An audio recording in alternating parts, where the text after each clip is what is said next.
Hey everybody, this is a read aloud I'm going to do for you. This story is called Whitewater. It says it's inspired by a true story. So think about what that means. Inspired by a true story doesn't mean it's completely a true story.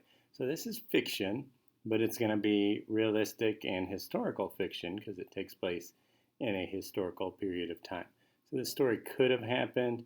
It's inspired by things that really did happen, but the author probably added a few details in there.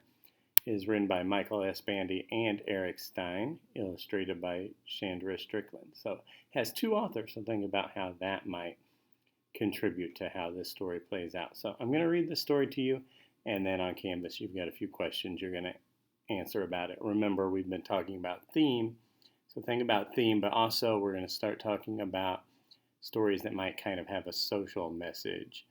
So think about what that might be as well. This is called Whitewater.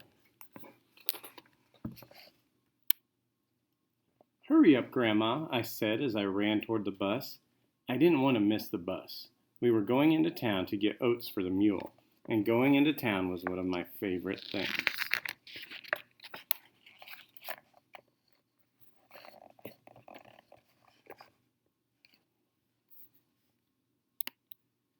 We walked 6 blocks to the bus stop. It was just a little past breakfast, but already 1,000 degrees outside. My feet were on fire, and my throat was dry as a bone. It felt so good to sit down. But before I could even catch my breath, we had to get up again. Another boy and his mama had come to wait for the bus too. Where we lived, they could get to the stop last and still have first dibs on that bench. Think about that. Think about what time period this might be and what that might mean. They got on the bus first. They paid their fare and took their seats. We got on the bus and paid our fare. Then we got off the bus, walked to the back door, and got on the bus again. Where we lived, that's how we did things. They got on the bus and paid, but had to get off and then go to the back.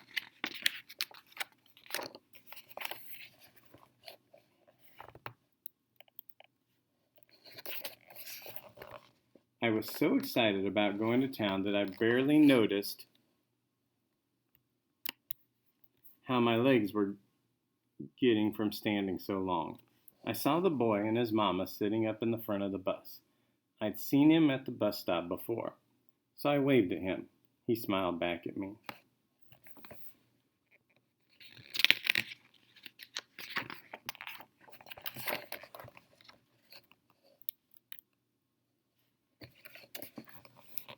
By the time we finally got to town, I was really thirsty. I couldn't wait to run to the drinking fountain and take a big, long drink. I guess the other boy was thinking the same thing. So make some predictions. That's a good strategy that readers use. Think about what time period this is, maybe what you've heard of before. We're both running to the drinking fountain. I was so thirsty that even the warm, rusty water tasted okay, but only for a few sips. After those first few sips, it tasted like nasty, muddy, gritty yuck. Pay attention to the illustrations.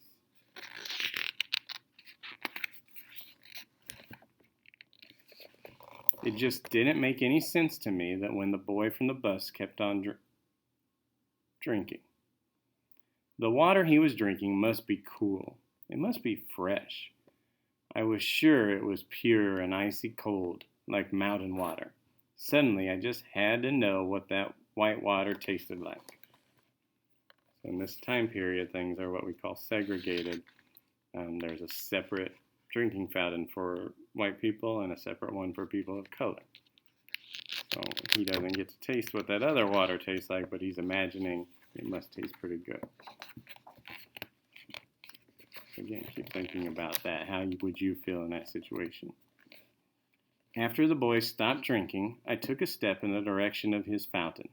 "Michael," my grandmother scolded, "don't you even think about doing anything like that." I stopped in my tracks, but it was too late. The ideas were already flowing.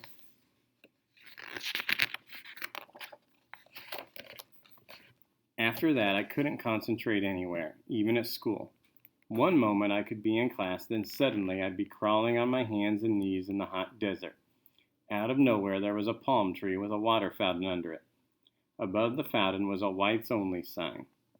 I got up, opened my mouth, and was about to take a drink when, "Michael, Michael," the teacher said, "would you care to join us today?" I snapped out of it. All the kids were laughing at me.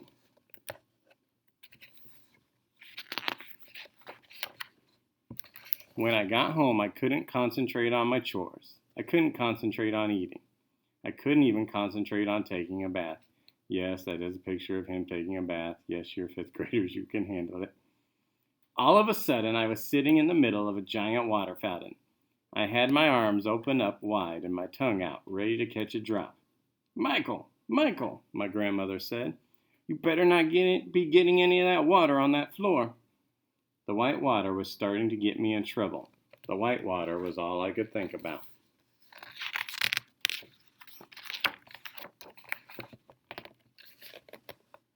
Later, I snuck into town and was standing in front of the fountain.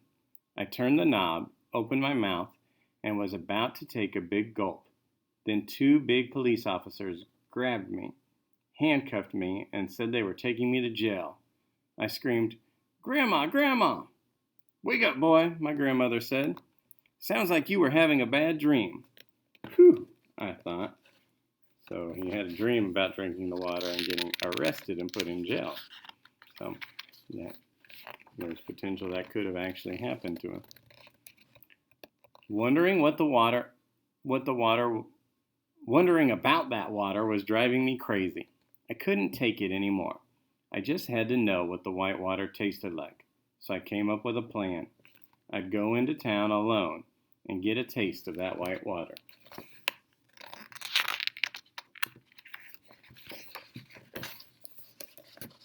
In the morning, I pretended I was sick. I waited till my grandmother went to work. If I got caught, she was going to be real mad, but I had to do it.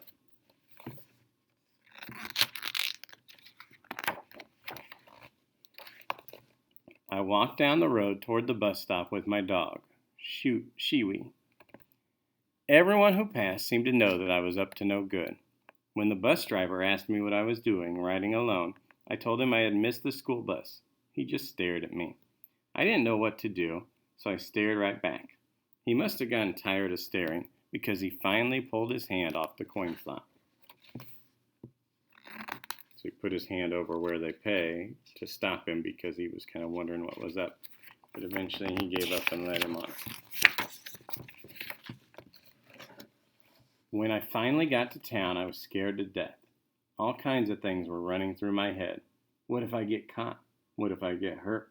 What if they put me in jail forever?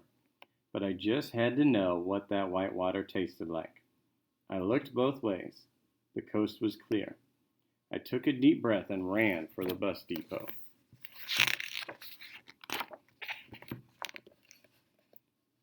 I ran as fast as I could, and I swear I could hear my grandmother's voice saying, "I got you covered. Now go for it." There was no turning back now. This was it. So he's using his imagination here, imagining all these army figures around. It's like he's entering a war zone, but he's just going to get a drink from a water fountain. I took a big gulp. That white water wasn't cool. That white water wasn't fresh. That white water wasn't pure and icy cold like mountain water. It tasted like nasty, muddy, gritty yuck. Just like our water. Then suddenly she appeared, that lady, the one with the boy. But today she was alone. "Boy, you know you don't belong here," she shouted.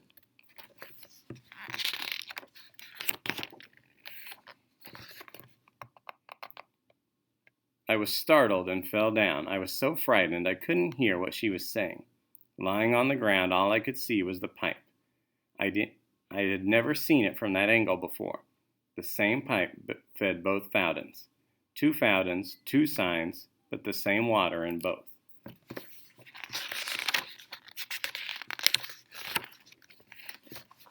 The signs over the fountains had put a bad idea in my head, but they were a lie. If it weren't real, what else should I question? Maybe there were lots of things, like that nasty old white water, that weren't true. They had nothing to do with nothing. Maybe everything I thought I couldn't do was just in my imagination, too. That's when I realized I couldn't do anything. Oh, sorry. I could do anything. So that's when he realized he could do anything. Now I knew, and from that day on, I wouldn't let anything stand in my way. All right, so that's the end of our story. So think about what themes that might fall into. There's a lot of stuff that we'll talk about some of these issues today in class, but think about what the author is trying to tell you there. What message is the author trying to give you? And think about that story and what it means. Compare it. Use your connections to yourself, to the world, to another text to help that story make sense to you. This takes place back in a time where we had something called segregation. There were people who believed that black and white people were not equal, and they treated them like they weren't equal.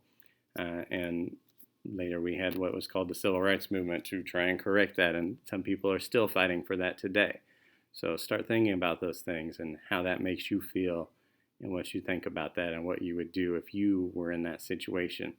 This boy, once he learned that there really was no difference, it kind of inspired him to be anything that he wanted to be. So maybe it'll inspire you too. So that's our story. Make sure you complete those questions, and then I'll talk about it the next day, and we'll add it to our board of books with kind of a human challenge or social issue.